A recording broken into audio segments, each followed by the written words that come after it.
I'll misuse my liberty of being the anchor chair to ask you one more follow-up question. The idea is really to be honest and discover the life inside us. What can we do tomorrow morning? 3 things we can do tomorrow morning to change things around us, change the within us. What can I do tomorrow morning? Now go. You. Yes. I'm sorry. We're starting a program in Nagaur in Rajasthan, so I was joking with him. See, this is the entire problem. We are always looking for tidbits of life. What are the 3 things I can do tomorrow morning? You must brush your teeth. Maybe Baba's toothpaste.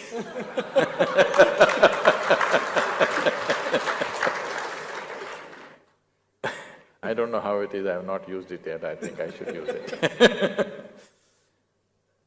So, the thing is just this, it's not about what you do. Life does not change because you change the content of your life. Life changes because you change the context of your life. How you do it? How do you wake up? You do one thing, because you're asking for something very specific, let me put it this way. Tomorrow when you wake up, if you wake up, no, I mean, don't think it's a joke. Over 1 million people in this world will not wake up tomorrow morning. Yes? We are mortal creatures, aren't we? Over 1 million people will not wake up. Suppose you wake up. Check, I'm still alive.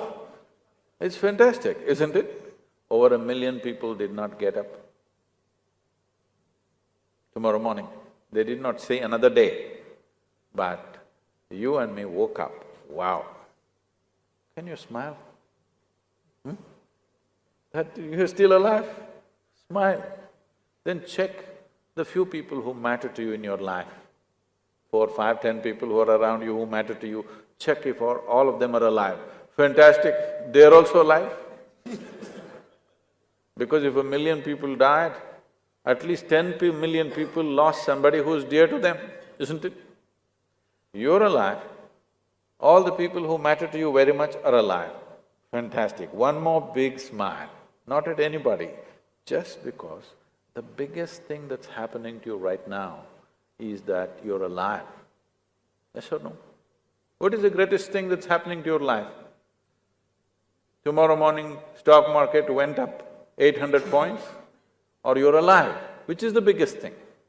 Everything else is only relatively significant for us. The most important thing is we're alive. So tomorrow morning if you come alive, just check. You must check if you're alive. Because alive does not mean simply people are going around, this, everything they're doing mechanically. Become alive, really. And I don't know what time you get up, I don't want to fix it. Because media, you may get up at noon time, so you check, okay, it's 9:30, every hour, okay, 9 o'clock, wow, still alive. One big smile, still alive. 10 o'clock, what's wrong with 10 o'clock? Still alive. I want you to understand that you're mortal. If you're conscious that you have come with a limited amount of time, you will arrange your life naturally in a most sensible way. If you think you're immortal, you have time to do stupid things. If you understand you're mortal, you don't have time to do anything other than what really matters to you. And in your life, you must be doing only what truly matters to you and nothing else but that, isn't it? This you will do only if you are conscious that you are a mortal being. We're fine, we're healthy, but we could be dead tomorrow morning. I'm not wishing it. I'll bless you with a long life. But it is possible that you and me could be dead tomorrow morning? Yes or no? The possibility is there or not? Yes. So when we know this is how this life is, then everything that really matters must happen, isn't it?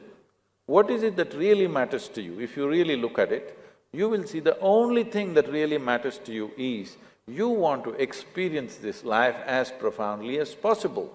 Somebody thinks money will do it, somebody thinks education will do it, somebody thinks sex will do it, somebody thinks love will do it, somebody thinks something else will do it. But whether a man is going to the temple or to the bar, all he is looking for is a larger slice of life. Yes or no? Yes or no? If you're looking for larger slice of life, if you want to be successful, not just a dreamer, then the only and only way you can experience it is by being hyper-perceptive, by enhancing your perception, not by enhancing your imagination, not by enhancing your activity, but by enhancing your perception. If you have to enhance your perception, you have to be alert. If somebody points a gun to your head, you will become super alert, yes or no? So don't wait for somebody to do it. Just understand that you are a mortal creature. You are not a permanent thing, you're not an absolute thing.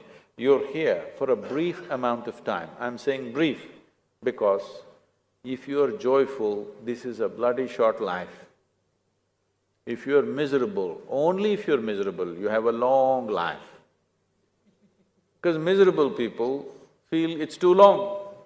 Joyful people, before they know what's happening, it'll be over. Yes?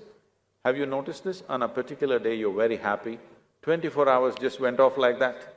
Another day you're depressed, 24 hours feels like a eon. So the experience of life and the experience of time is very relative. So the essential thing about life is just this. Every life, not just humans, every life is striving to become a full-fledged life, have the largest possible slice of life that we can have in terms of our experience. If this has to happen, we have to just become open to life. Open does not mean an attitude.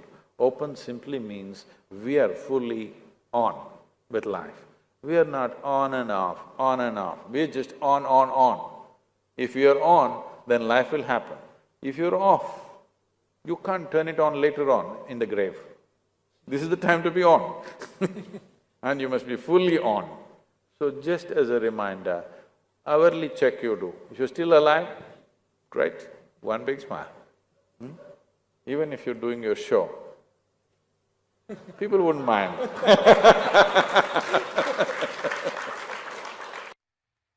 Sadhguru, India is well known for spirituality and has witnessed many realized masters who have worked for the upliftment of mankind.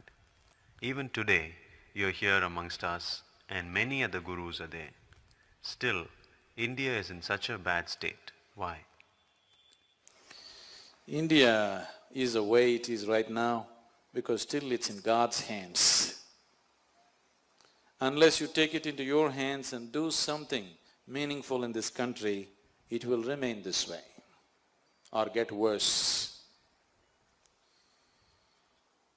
Now, if you really are concerned about the national situation or your social situation, it's very, very important that you take it into your hands in a committed way and really do something about it. Some time ago, when I was just 15 years of age, I happened to read this passage by Swami Vivekananda. He said, "Give me 100 people who are truly committed, I will change the face of this country." It made me feel so ashamed. In such a large country, couldn't he find 100 people committed for what all of us want? A man like Vivekananda doesn't come every day. When he comes, he could not find 100 people. What a shame it is. Not for him, for us as a nation. Since that day I thought, at least as a tribute to Vivekananda, we must create 100 truly committed people. And today, I can say very proudly, and it's a very joyous for me to say this, that today we have hundreds of people who are truly committed to make this change happen. The change is beginning to happen, but not enough. It is not enough. What I see is 100 people are not enough. Today we need 1 million people who are really committed. Only then something really worthwhile will happen in this nation. All of you who are here today, I request you, beg you and plead with you that in whichever capacity you can, in whatever sphere of life you are, please commit yourself to create a beautiful situation in this country, which is a part of this world anyway. Please do that, because without this commitment, thinking, people are saying this is all divine plan. Because your stomach is full, you can talk this kind of philosophy. If you had your stomach empty, you would have your own plan to get your food. Isn't it so? Now life is comfortable for some people, those people are saying it is all divine plan. Now, once you have taken one part of your life into your hands, you cannot leave another part to somebody. See, for example, one big bane in this country right now is the huge population. This is not divine plan. This is just irresponsible reproduction. That's what it is. This is not divine plan. With the help of medical sciences and so many other systems, you have taken your death to some extent into your hands. When you take your death into your hands, you must also take your birth into your hands, isn't it? When we have taken death into our control, should we not take birth also into our control?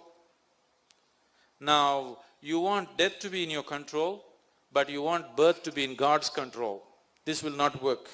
Leave both to His control, He will maintain the balance.